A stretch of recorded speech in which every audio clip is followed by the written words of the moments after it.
आऊज़ुबिल्लाहिमिनश्शैतानिर्रजीम बिस्मिल्लाहिर्रहमानिर्रहीम। अस्सलाम वालेकुम दोस्तों, मैं हूं मोहसिन रज़ा और आप लोग देख रहे हैं 24/7 teachers online YouTube channel. Class चल रही है हमारी HRM की और आज उस सीरीज का हमारा 11वां लेक्चर है। दोस्तों, हम पिछली एक दो क्लासेस से टीम के ऊपर बात कर रहे हैं, तो आज की क्लास का हमारा जो टॉपिक है वो है turning individual into the team player, कि कैसे हम जो है इंडिविजुअल्स को कन्वर्ट करते हैं एक टीम के अंदर, या कैसे हम इंडिविजुअल्स को एक टीम के प्लेयर्स बनाते हैं।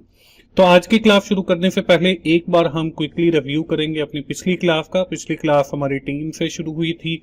मैंने आपको बताया था कि what is meant by team and we have seen the different type of teams, जिसके अंदर हमने सेल्फ मैनेजमेंट टीम को देखा, हमने क्रॉस डिपार्टमेंटल टीम को देखा, फंक्शनल टीम को देखा और वर्चुअल टीम को देखा, और हमने देखा या कौन सी करैक्टरिस्टिक होती हैं जो एक इफेक्टिव टीम बनाती हैं।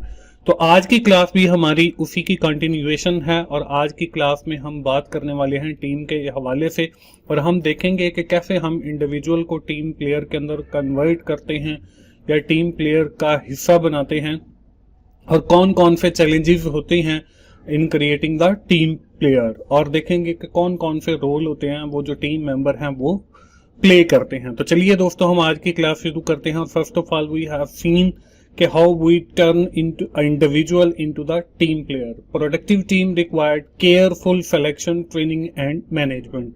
तो यहाँ पे देखें कि जब भी हमने किसी इंडिविजुअल को टीम प्लेयर के अंदर कन्वर्ट करना है, we must go through the 3 process. The first one is the selection and the second one is the training and the last one is the management. तो हम देख लेते हैं सबसे पहले सिलेक्शन को। Need employ who have the interpersonal as well as the technical skill. हम उन लोगों को अलग करते हैं जिनके पास कुछ सलाहियतें होती हैं, जिनके पास कोई टेक्निकल स्किल्स होती हैं, उनकी हम सबसे पहले सिलेक्शन करते हैं।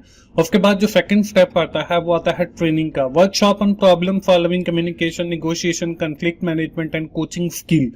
फिर हम उन लोगों की ट्रेनिंग करते हैं जिन लोगों को हमने अलग किया है ताकि वो फ्यूचर के चैलेंजेस के ऊपर काम कर सके और एक इफेक्टिव मेंबर बन सकें उस टीम का। और लास्ट के अंदर हम फिर उनको रिवार्ड देते हैं या उनकी मैनेजमेंट करते हैं। Encourage cooperative effort rather than the individual ones and give them proper reward, कि अगर वो कोई अच्छा परफॉर्म करते हैं तो फिर हम उन्हें रिवार्ड देते हैं। तो ये बेसिकली प्रोसेस है इंडिविजुअल को टीम प्लेयर बनाने का।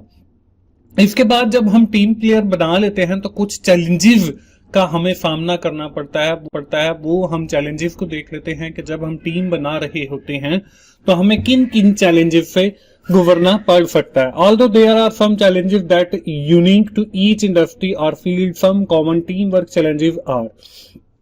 सबसे पहले lack of clarity of work. हम टीम तो बना देते हैं, अब जब बहुत ज्यादा लोग हो जाते हैं तो वैसे भी कहा जाता है कि जहां पे लोग ज्यादा होंगे वहां पे प्रोडक्टिविटी या काम जो है वो कम होगा। लेकिन जब टीम बन जाती है तो lack of clarity of work, तो वहां पे ये क्लियर नहीं हो पाता कि कौन सा काम जो है वो किस बंदे ने जो है वो परफॉर्म करना है।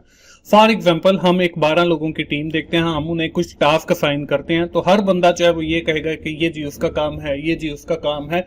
तो वहां पे lack of clarity of work जो है ये एग्जिस्ट करता है। तो जब हम टीम बनाते हैं तो हमें एक प्रॉब्लम जो है वो ये फेस करनी पड़ सकती है। सेकंड जो है वो ट्रस्ट इशू।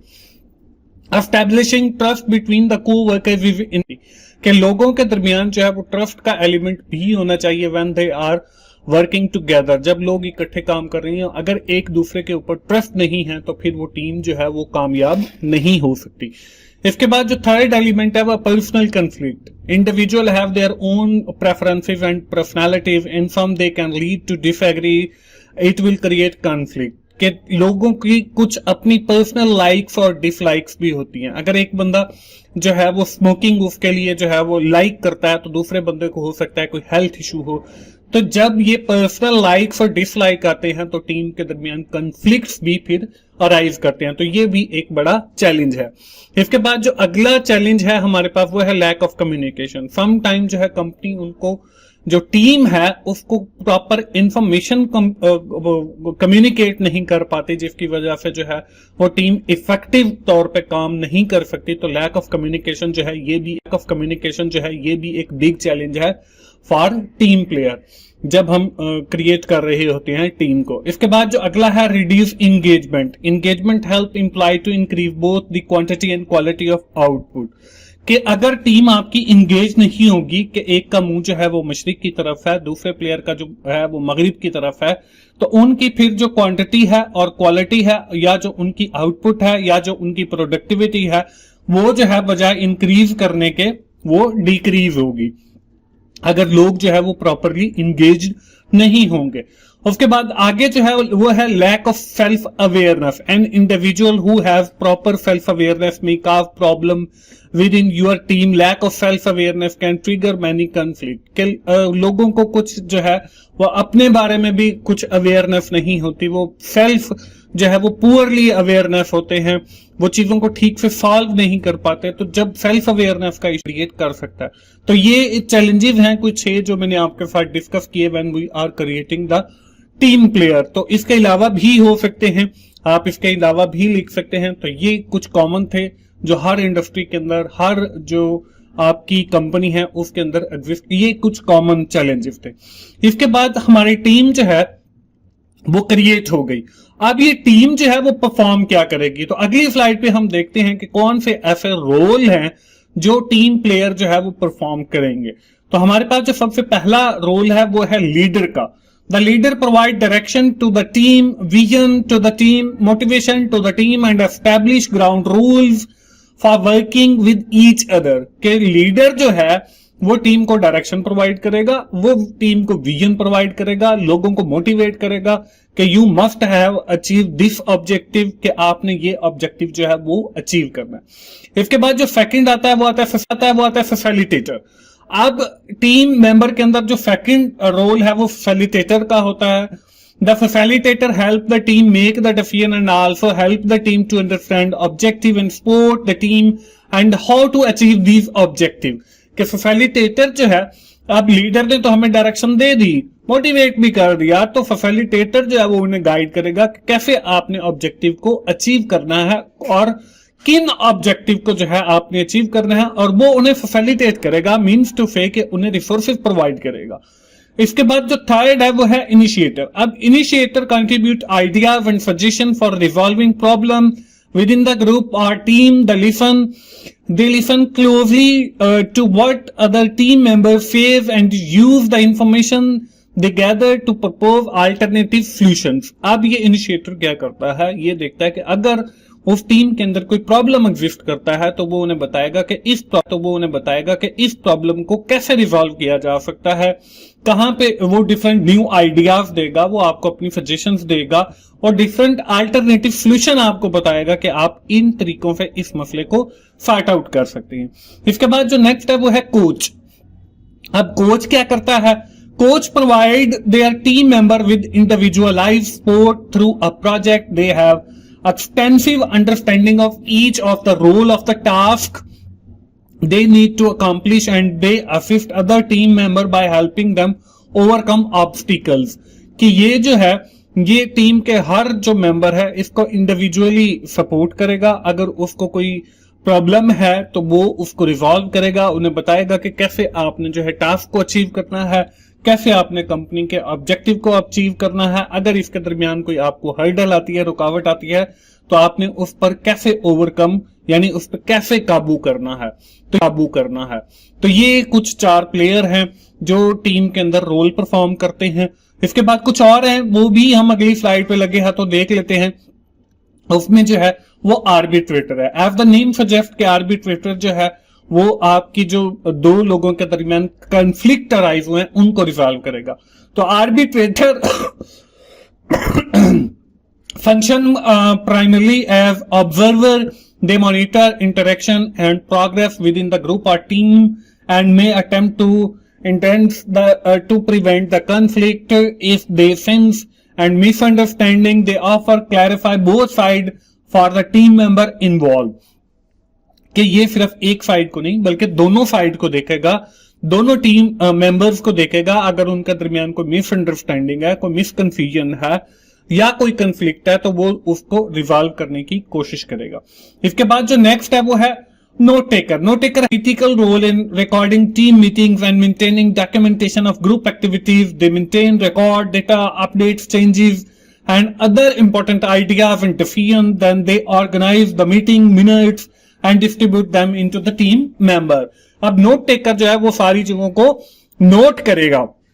अगर कोई मीटिंग हेल्ड करवानी है तो वो उसका प्लान देगा, फिर उसके मिनट्स बनाएगा, मिनट्स बनाने के बाद मीटिंग को रिकॉर्ड करेगा, डेटा को रिकॉर्ड करेगा, अगर उसके दरमियान कोई चेंजेस आनी है तो उसको अपडेट करेगा, और फिर जो है वो मिनट्स सारे टीम मेंबर्स के दरमियान जो है वो तकसीम भी करेगा। इसके बाद जो अगला है वो है कंप्रोमाइजर। अब कंप्रोमाइजर का क्या है? The compromiser recognize when conflict occur between team member and formulate strategy for reaching a compromise. They help the team overcome challenges by explaining both sides and collecting feedback about for everyone. Compromiser ये बिल्कुल समझ लें कि ये राजीनामा compromise जिसे वहां से निकला है। कंप्रोमाइजर का काम जो है वो लोगों के पैचअप्स करवाना है, वो लोगों के राजीनामे करवाना है, अगर वहां पे कोई मसला आ रहा है तो उसको खत्म करना है और उसका सोल्यूशन प्रोवाइड करना है। आखिरी जो हमारे पास है वह है जी गेट कीपर। अब गेट कीपर देख लें, ये भी नाम से ही जाहिर है कि हमारा जो सिक्योरिटी गार्ड होता है वो एज अ गेट कीपर भी काम कर रहा होता है कि बाहर से किसी को अंदर नहीं आने देना, अंदर से किसी को बाहर नहीं जाने देना। तो यहां पे हम देख लेते हैं कि being an HR, being a team player, वो क्या रोल परफॉर्म करता है। A gate keeper focuses on encouraging communication between group member. They make an effort to include everyone, particularly quieter member of the group और team के उस team के जो आपके बिल्कुल खामोश मेंबर हैं उन तक कम्युनिकेशन को जो है वो डिस्पर्स करेगा, लोगों के दरमियान कम्युनिकेशन को जो है वो इंफॉर्मेशन को डिस्पर्स करेगा, और ये इसी गेट कीपर का काम है। तो ये मुख्तलिफ हमारे पास रोल्स हैं जो टीम मेंबर जो है वो परफॉर्म करते हैं। तो ये थी हमारी दोस्तों आज की क्लास। उम्मीद है आप लोगों को समझ आई होगी कि कैसे हम टीम इंडिविजुअल्स को जो है वो टीम प्लेयर के अंदर कन्वर्ट करते हैं और कौन कौन से रोल्स हैं जो टीम मेंबर परफॉर्म करते हैं। आज की क्लास हम यहीं पे खत्म करते हैं। एक बार क्विकली समराइज करते हैं। आज की क्लास में हमने देखा कि कैसे हम टीम इंडिविजुअल्स को टीम प्लेयर में कन्वर्ट करते हैं या टीम का हिस्सा बनाते हैं, और कौन कौन से चैलेंजेस हो सकते हैं, कौन कौन से ऐसे रोल्स हैं जो टीम मेंबर परफॉर्म करते हैं। आज की क्लास हम यहीं पे खत्म करते हैं, और आखिर में मैं यही कहूंगा कि अगर आपको मेरी वीडियोस अच्छी लग रही हैं तो आप लाइक कीजिए, अपने दोस्तों के साथ शेयर करें, कमेंट भी किया करें, और मेरे चैनल को सब्सक्राइब करें ताकि मेरी हर आने वाली वीडियो पहुंच सके। मिलते हैं अगली क्लास में, उस वक्त तक के लिए अल्लाह हाफिज।